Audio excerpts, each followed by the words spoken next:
You alright, mate? How you doing? Welcome back to another video. And the Premier League's back. It is finally back. Obviously, we've seen Arsenal win the Community Shield.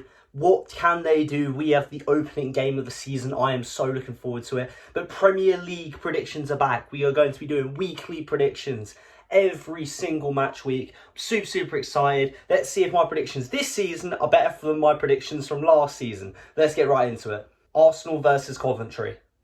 Come on, I'm telling you, we are going to absolutely smash Coventry. I had so much faith. We have absolutely smashed City 3-0 in the Community Shield. We're going to have to win this one, and I think it's going to be by a big margin. All due respect to Frank Lampard and Coventry, you are a newly promoted side, and we should go out there and we're the opener and we're the champions. We need to go out there and prove a point, make a statement. We're not here to play about, and I think we're going to play amazingly. I think Zolis is going to have a great game. I am predicting a 5-0 win for Arsenal. Come on, you Gunners. Hull City versus Manchester United. Can Carrick carry on his good form from last season? I think he can. I think he will win this game. I know Hull City are just been promoted. I don't have a lot of faith for Hull City. I don't know if they're going to stay up this season. I'd love to be proven wrong. I do not want to see 3 up, 3 down. It's boring. You want someone to go up and surprise you. I mean, we had it last year, Sunderland. They didn't just surprise us. They blew everyone's expectations out of the water and got Europa League football. I can't really see that from Hull City, though. I think Man U are going to start the season well, and I think they're going to start with a 3-0 win. And we'll have to see how Hull do for the rest of the season. It's not the easiest match of the season, having your first match against Manchester United, and I think they will struggle. They're going to lose. Everton versus Crystal Palace. Okay, so Crystal Palace now have a new manager. Obviously, Glasner has left the club. He has joined Nottingham Forest. Can they survive without him? Obviously, they've lost a few important players too. They have lost Lacroix. That is going to be a big one in the defence. You know, they don't have Lacroix or Gehi. Gehi left last season. And I think they are going to struggle. I really do. And obviously, they did a swap deal. They have gotten rid of Brennan Johnson. And they now have Dwight McNeil. So we'll have to see what happens there. I think they got the worst part of that swap deal, in my opinion. And, you know, Everton, they're at home, first game of the season. I overhyped them last season. I kept predicting them to do better than they should have. I mean, I thought they were going to get near, you know, a European spot, and they got 12th in the end. I'm not going to overrate them this season. Or am I? I don't know. I feel like I had this bias towards Everton because I'm Moyes, and now I probably do because Tieno Barry. I absolutely love Barry. We still appreciate you at Arsenal Football Club. But in this game, I'm predicting a 2-0 win to Everton. I think they keep the clean sheet and they get the good win. I'm telling you it's going to happen. And Everton are going to be starting this season partying. Ipswich versus Sunderland. Okay, Ipswich are back in the Premier League, but I don't have a lot of faith for them. I'm sorry, when you have Gary O'Neill as your manager, that is no replacement to their previous manager. Their previous manager was so much better than this. But he's left. He decided he doesn't want to be at the club anymore. And yeah, Gary O'Neill was not the man. I don't know how he keeps getting these high, you know, positions in power in football. I mean, obviously you might argue Ipswich isn't high, but it's too high for him. 100% it's too high for him. It's the fact that he just keeps failing, yet just still getting Premier League jobs. Try a Championship or a League One job. I know he was in the French league for a bit, but he shouldn't have even been at Strasbourg. It's ridiculous. And then you've got him against Sunderland, who just got European football. Obviously, Sunderland play better at home than away. They had their massive record last season where they kept winning at home, and this is away from home. But Sunderland should still win. I think Sunderland have the quality over Ipswich. I think it's going to be a 2-0 win to Sunderland. Nottingham Forest versus Leeds. Okay, what can Nottingham Forest do this season in the Premier League? They have the new manager. They have Oliver Glasner, and I think Glasner is an incredible manager. He's proven himself at any club he's gone to, you know. I think he obviously did incredible at Crystal Palace. We know this. I mean, winning the FA Cup, then the Community Shield, and then the Conference League is amazing. But you could see the cracks were starting to form. He was starting to fall out of the fans, saying that they got to stay more humble and stuff like that. And he definitely thought he was going to get a big job. He hasn't got a big job. Now he's at Nottingham Forest. I mean, he could have had Europa League at Crystal Palace. But I guess now he just has nothing with Nottingham Forest. And I would not want to be at that club with the owners they have. I mean, last season you had 4 managers. 4 different managers in a season. It's absolutely ridiculous. And then even that manager's gone. So this is the 5th manager. And we're only just starting the second season. It's madness. It's absolute madness. But then they are playing Leeds. I think Leeds are going to beat them. I really, really do. I don't have much faith for Nottingham Forest this season. I think there'll be a clean sheet as well. I mean, Trafford, what a signing. Genuinely, the future England #1. And I would argue he should have started this World Cup. I think there's a few mistakes from Pickford. I'm done with Pickford. I think he's all right. And everyone goes, he's the best we got. Yeah, he was the best we had. Doesn't mean he's world class. Pickford ain't a world class keeper. England don't have a world class keeper. But Trafford, I think he should have got some experience to this World Cup. And he's definitely a future #1. And he has potential to be one of the best goalkeepers in the league. 100% in England #1. I think he's going to do a really, really good job at Leeds. I think Leeds are just going to build on what they did last season. They're going to be nowhere near the relegation zone. I think they're going to be closer to the top 10 than the relegation zone. That's my crazy prediction for this season. I think Leeds are going to win this game. I think they're going to win this game 1-0. Let's see if I'm correct though. Brentford versus Spurs. See, this game could be very, very interesting. Brentford are at home against Tottenham. Obviously, they have their new manager, De Zerbi. He had a little bit of the end of last season, but he is still new manager. And he's made a lot of signings. A lot of signings. Obviously, we have Tonali coming in. We have Fernandes coming in. We have Senesi coming in. We have Robertson coming in. And it looks like they still want to do more. They've sold Romero. It seems like they also are trying to get Marmoush and Savinho on some weird double deal, and I don't know if I like how they're doing that business, but it is smart business from CC. Have a sell-on clause for Marmoush. So what they're doing is they're selling Savinho for over his market value, and then having Marmoush's market value way lowered in the transfer deal just to avoid the buy-on clause that Frankfurt had. And it's a bit, people are saying it should add to, FFP.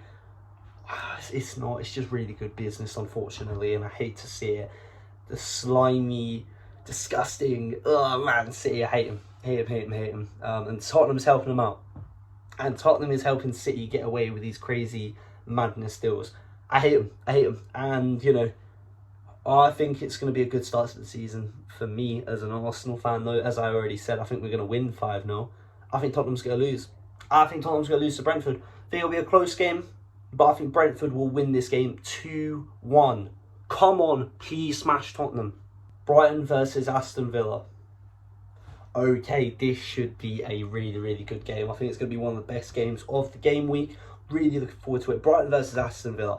This is a game where I can just see goals. I can see two teams, obviously both playing in European football this season. We have Brighton in the Conference League and we have Aston Villa in the Champions League. Aston Villa have lost quite a few players, but they still have an incredible manager, and I still think they're going to do well this season. But they did start last season poorly. They had a lot of losses. They couldn't score any goals. It was mental, but I can't see that happening 2 years in a row. They have to score in this game. Genuinely, they have to. Obviously, they've lost Kwanzaa. They lost Kwanzaa. They've lost Morgan Rogers. They might be losing Ollie Watkins. Martinez might go, but they got their new keeper, Suki. It's a lot of moving parts. But I have faith in Unai Emery, and I think it's just going to be a really entertaining game. And then, you look at the Brighton team. They've lost a few players here and there, but they still have a very strong squad. And I think they'll win the Conference League this season. I have faith in Brighton, so I think it's just going to be a real good game, and I am predicting 2-2. Definitely going to get your money's worth if you're a neutral watching this game. Man City versus Bournemouth. Come on, Bournemouth. Do something for me. Do something for me, Bournemouth. I have faith. You know what? You stopped them winning last season and we won the Premier League, Bournemouth. I have so much faith in you. It's different for both managers, though. 100% is different for both clubs. Man City now have Enzo Maresca, completely different level to Pep. 100% it's a different level. It is a downgrade. But at the same time, Bournemouth don't have Iriola. They now have Marco Rose. And I would argue that's also a big downgrade. So which downgrade is bigger? Because Pep's probably one of the greatest managers of all time, behind Sir Alex Ferguson and maybe Jose Mourinho. But he's top 3. And that's coming from an Arsenal fan, He's a top 3 manager. And you got Maresca, who's good, but is he that good? Compared to Iriola, who I think is the future of football, to Marco Rose, who looked like there was going to be future football for a bit, but it just wasn't. So, you know, they're both teams are having downgrades with their manager. But I think both teams are still filled with quality. I mean, City looks shocking in the Community Shield. We haven't seen much of Bournemouth yet. I'm very, like, sitting on the fence here. 100%. I think both defences will be a little bit sloppy. I think both teams will struggle a bit in this game. They'll also have good moments in this game. I think it's going to be a 2-2 draw, where both managers need to take the positives of the game, but they also need to look at the negatives, which I think both teams will show cracks in this game. But I'm very curious to see what the actual final score will be. But I'm telling you, it's going to be 2-2. Newcastle versus Liverpool. Okay.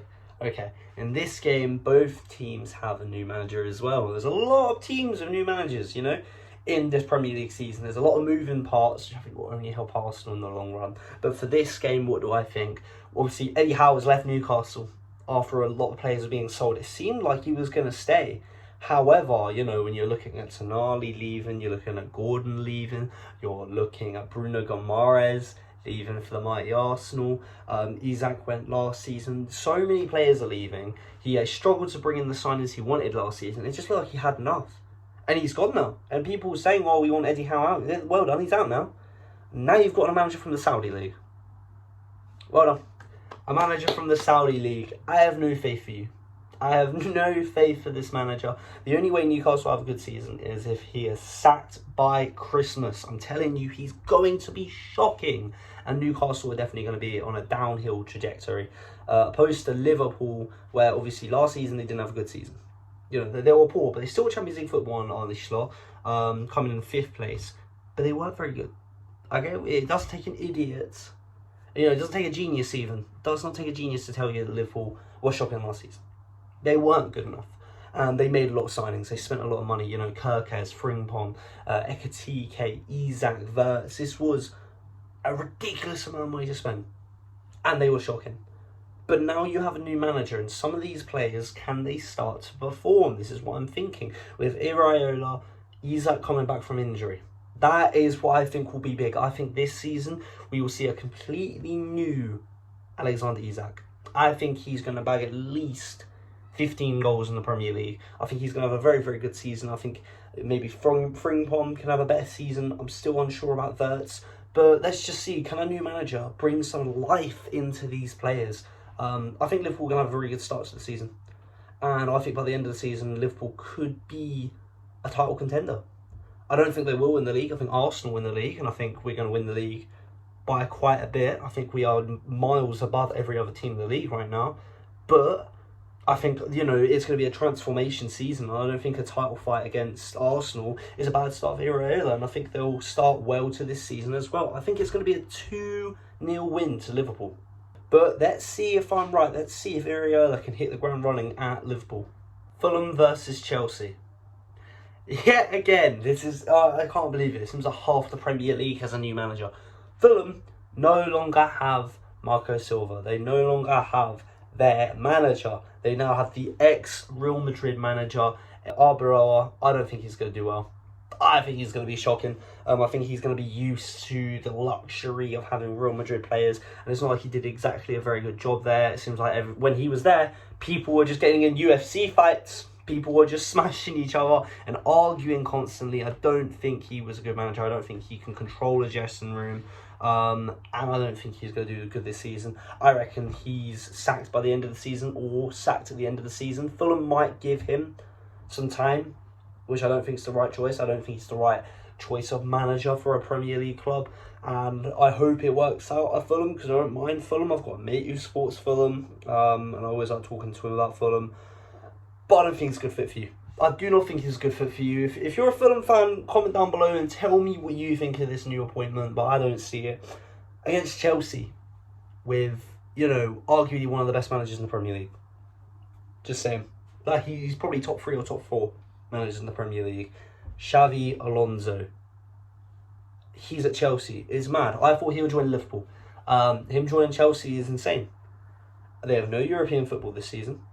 I think, you know, they are going to go on throughout the season and they're going to smash it. They are going to absolutely kill this season. But what counts as killing it? Because I don't think they'll be in a title race straight away. But I think there'll be signs of improvement. I think he will get a Champions League spot.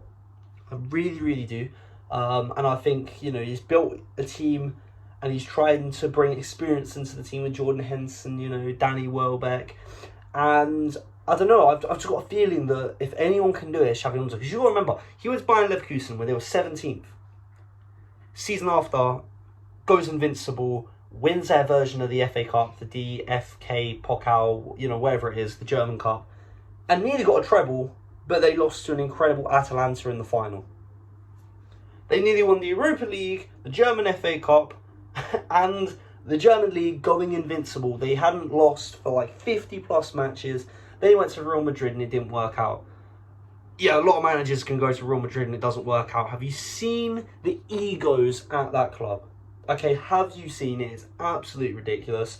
But yeah, I don't know why. I've got a feeling Xabi Alonso is going to do a good job and he's going to start good.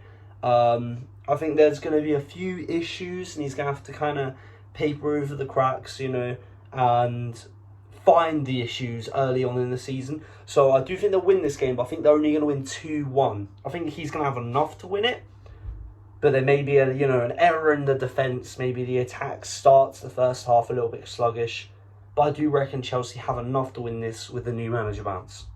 Alright guys, that is the end of my game week 1 predictions. I really hope you enjoyed the video, and I'm going to be doing these weekly predictions every single game week for the whole season. I'm super looking forward to it. I'm super looking forward to the start of a new Premier League season. But if you like this video, please like and subscribe, and I'll see you in the next video in a bit, mate.